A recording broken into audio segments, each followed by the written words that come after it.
Exercise 2.3 का first question है, which of the following will not represent zero.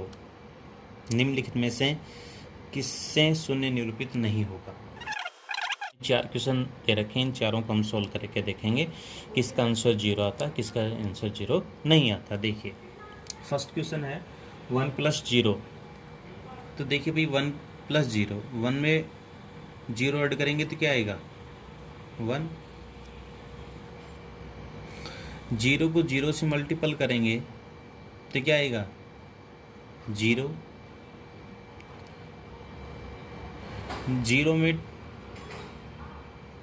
2 का भाग देंगे तो क्या आएगा 0। 0 में किसी भी संख्या का भाग देते हैं तो क्या आंसर आता है 0 ही आता है।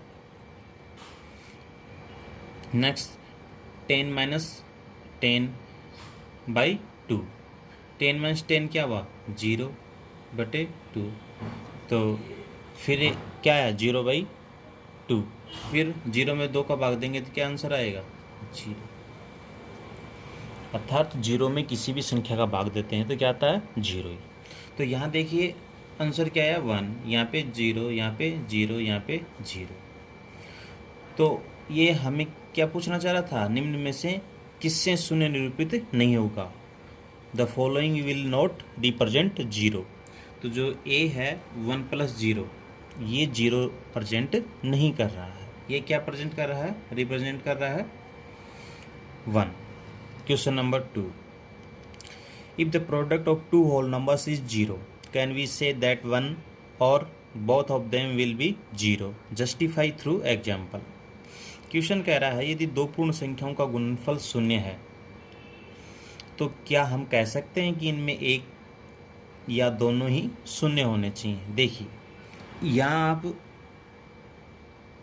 2 को 0 से मल्टीपल करेंगे तो क्या आएगा भाई 0। आप 3 को 0 से मल्टीपल करेंगे तो क्या आएगा 0। आप 7 को 0 से मल्टीपल करेंगे तो क्या आएगा 0। आप किसी भी डिजिट को 0 से मल्टीपल करेंगे तो क्या है आंसर आएगा हमारे पास में 0 ही आएगा।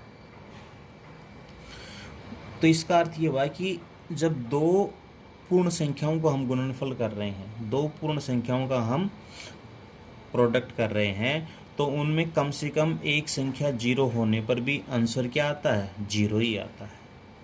और हमसे पूछा भी क्या गया है, यदि दो पूर्ण संख्याओं का गुणनफल 0 है तो क्या हम कह सकते हैं कि एक या दोनों ही 0 होने चाहिए। तो उनमें कम से कम एक तो 0 होना ही चाहिए। अब दूसरा, इधर हम 0 को 0 से मल्टीपल करेंगे तो क्या आएगा 0। 0 को 0 से मल्टीपल किया तो क्या आएगा 0। लेकिन देखिए यदि किन्हीं दो डिजिट को मल्टीपल करते हैं 2 और 3 को तो क्या आएगा आंसर 6। क्या आंसर आएगा 6। 0 कब आता है, जब हम दो होल नंबर्स को मल्टीपल करते हैं तो उनमें कम से कम एक में 0 होना चाहिए तो 0 आएगा, और दोनों में होता है तब भी 0 आएगा। ये हमने यहाँ इन दोनों में देखा है 0। लेकिन यदि दोनों 0 नहीं है तो आंसर हमारा 0 नहीं आएगा। Next question, if the product of two whole numbers is 1, can we say that 1 और both of them will be 1। Justify through example. यदि दो पूर्ण संख्याओं का गुणनफल 1 है तो क्या हम कह सकते हैं कि इनमें से एक या दोनों ही एक होने चाहिए। उदाहरण देकर अपने उत्तर की पुष्टि कीजिए। तो यहाँ आप देखेंगे कि हम 2 को 1 से मल्टीपल किया है भाई 2, 3 को 1 से मल्टीपल किया 3, 5 को 1 से मल्टीपल किया 5। तो यहाँ आप देख पा रहे हैं कि 1 को यदि किसी दूसरे होल नंबर से हम मल्टीपल कर रहे हैं तो वो होल नंबर ही आ रहा है जिससे हम 1 को मल्टीपल कर रहे हैं। 2 को 1 से किया 2 आया, 3 को 1 से किया 3 आया, 5 को 1 से किया 5 आया। तो यहाँ पे देखिए आप 1 को 1 से करेंगे तो क्या आएगा 1। सिर्फ यही एक कंडीशन है जब हम दो होल नंबर्स को यदि गुना करते हैं तो क्या आता है 1। तो इस कंडीशन में क्या है, दोनों ही 1 होने चाहिए। Both of them will be 1। दोनों ही होल नंबर क्या होना चाहिए, 1 होना चाहिए, तभी उनका मल्टीपल क्या आता है, 1। वरना 2 को 1 से किया 2 आया, 3 को 1 से किया 3 आया, 5 को 1 से किया 5 आया। तो इस कंडीशन में ही हमारा आंसर क्या होगा, 1। फोर्थ क्वेश्चन है फाइंड यूजिंग डिस्ट्रीब्यूटिव प्रॉपर्टी, वितरण विधि से ज्ञात कीजिए। डिस्ट्रीब्यूटिव प्रॉपर्टी मैंने आपको फर्स्ट ये 2.2 में एक्सरसाइज में करवाई थी, तो आप वहाँ से वो वीडियो देखें पहले। और डिस्ट्रीब्यूटिव प्रॉपर्टी क्या होती है, वितरण विधि। देखिए, किसी एक नंबर को हम 2 पार्टों में या 3 पार्टों में डिवाइड कर देते हैं, तो वो प्रॉपर्टी डिस्ट्रीब्यूटिव प्रॉपर्टी कहलाती है। देखिए फर्स्ट क्या है, 7 to 8 को 101 से मल्टीपल करना है, तो क्या करेंगे, 7 to 8, 101 को 2 पार्टों में डिवाइड कर लेते हैं, 100 और 1। तो मैंने आपको पहले भी बताया था ये 2 पार्ट कैसे होने चाहिए, 2 पार्ट, एक पार्ट कम से कम 10 या 10 का मल्टीपल होना चाहिए। तो देखिए 100 है, ये 10, ये 10 का मल्टीपल है ना, तो अब इसको सोल्व कर लो। इनको 100 से मल्टीपल कर दो और 7 to 8 को 1 से मल्टीपल कर दो, तो क्या आ जाएगा भाई, 7 to 8 00 और ये 7 to 8। इन दोनों को ऐड कर दो, ऐड कर देंगे तो क्या आ जाएगा, 088 02 2 87 15 का 1 और 2 7 2 और 1 3 और 7, ये हमारा आंसर। सेकंड क्वेश्चन, इसमें भी सेम प्रॉपर्टी फॉलो अप करेंगे, तो क्या होगा, 5437 इंटू 1001 को 2 पार्टों में डिवाइड कर लो, 1000 और 1, तो क्या आ जाएगा,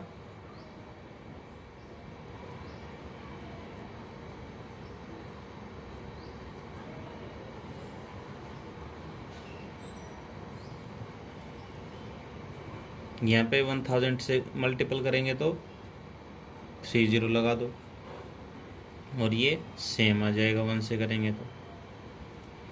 अब ऐड कर दो, 07 703 3 04 4 7 और 5 12 का 2 1 कैरी कर लेंगे, 3 और 1 4 4 5, ये आंसर आ गया। नेक्स्ट क्वेश्चन,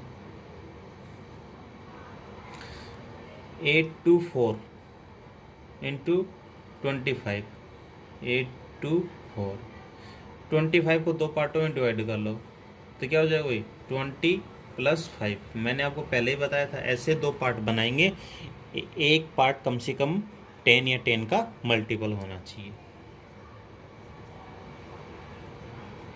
इंटू 20 + 824 इंटू 5, क्या आ जाएगा, 0 2 4 जा 8, 2 2 जा 4, 2 8 जा 16, 5 4 जा 20, 5 2 जा 10 और 2 12 और 5 8 जा 40 41।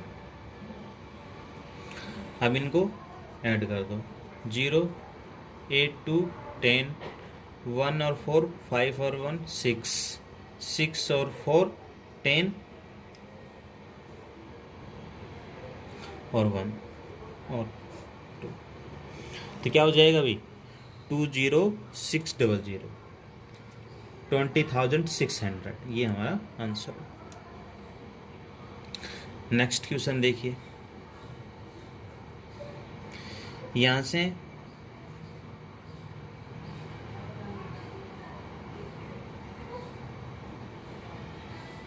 इसका 100 बना लें भाई, दूसरा पार्ट 20 कर लें और फिर 5। मैंने आपको बताया था ऐसे पार्टों में हम डिवाइड करेंगे कम से कम एक पार्ट क्या हो, 10 10 का मल्टीपल।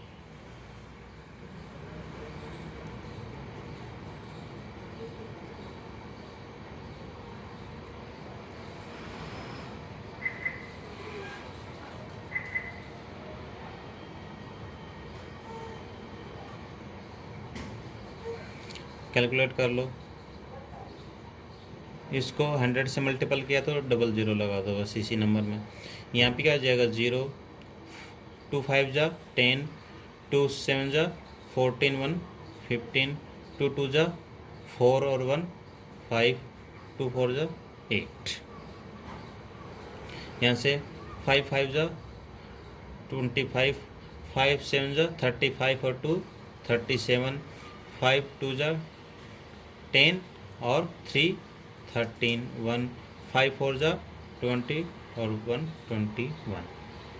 अब इनको ऐड कर दो 0 0 5 5, 0 0 7 7, 5 5 10 और 3 13,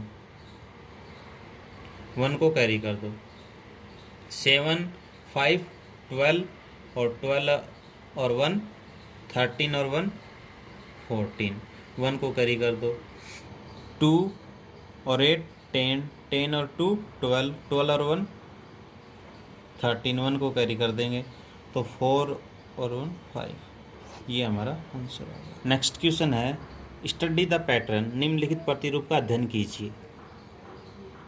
ये एक पैटर्न दिया गया है भाई, हमें इसे देखना है कि ये पैटर्न किस रूप में आगे बढ़ रहा है। Right the next 2 step, next 2 step लिखनी है। कैन यू से हाउ द पैटर्न वर्क, क्या आप कह सकते हैं कि प्रतिरूप किस प्रकार कार्य करता है।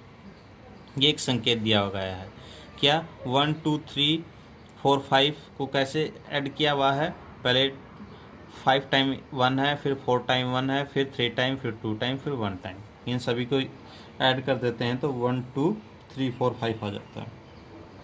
अब देखिए ये पैटर्न ही किस तरीके से काम कर रहा है, अब देखेंगे ये पैटर्न कैसे काम कर रहा है। देखिए भाई 1 को 8 से मल्टीपल किया, 1 ऐड किया, 9 आ गया। फिर क्या किया, यहाँ 1 में 2 ऐड और कर दिया इधर, फिर 8 से मल्टीपल किया, यहाँ सेम रखा +2, यहाँ पे 1 इंक्रीज कर दिया है। यहाँ पे क्या आ गया 9 8, यहाँ पे एक कम हो गया 8 आ गया है। यहाँ पे फिर 1 2 3, फिर 3 ऐड कर दिया। देखो यहाँ पे इंक्रीज हुआ अब 3, यहाँ पे सेम 8, फिर यहाँ पे भी इंक्रीज हुआ 3 ऐड किया, यहाँ पे 3 लगाया है, 3 ऐड कर दिया।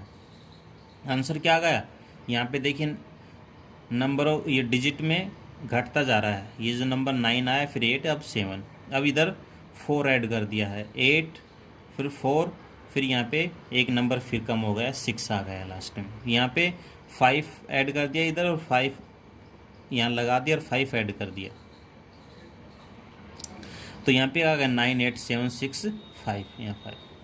तो इस पैटर्न में देखिए इधर हम जब लगाते हैं और वही नंबर ऐड करते हैं तो इधर एक नंबर इंक्रीज होता है, और वो इंक्रीज होता है वो कौन सा नंबर होता है, काउंटिंग में इनमें घट रहा है 9 8 7 6 4।